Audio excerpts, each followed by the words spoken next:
Hello everyone, welcome to our next demo. In this demo we're going to learn about how to do a blended wash. This one is a little bit trickier, so it might take a little practice, keeping in mind that depending on which pigments you use, what type of paper you use, that will also determine the effect that you get. Okay, so let me show you the basics and then you can give it a try. Okay, I'm just using a 1-inch synthetic watercolor wash brush, and I'm also going to try a different color this time. I'm going to try a Prussian blue. Okay, it's just an inexpensive Koi brand watercolor. Okay, so let's tilt this down so you can see, and let's give it a try. Let's see, is that the right angle? Now notice how I have my watercolor pad angled up. I propped it up with a little paper towel roll.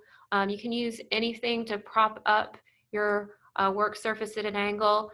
Keep in mind that you do need to have your paper either in a pad with a rigid backing or on a board of some sort, because this will not work properly if you try to prop up your paper without any kind of backing. It'll sag and you won't get an effective blend.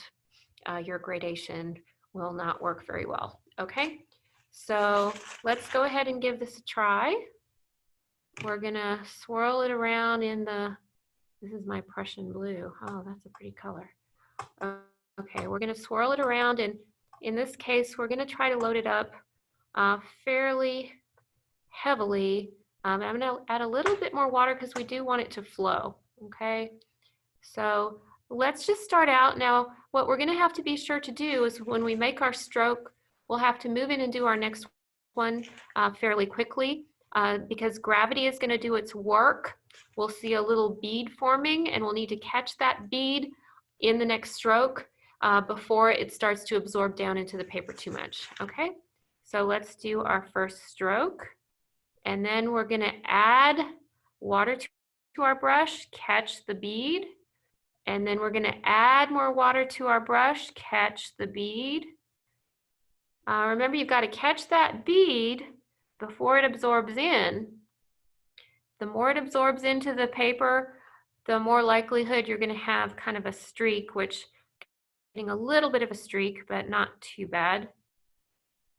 Okay, so if you let your brush stroke dry, you're not gonna get that gradation. And see, I'm getting gradually lighter and lighter and lighter as I move down on the page. So I have more and more water in my brush.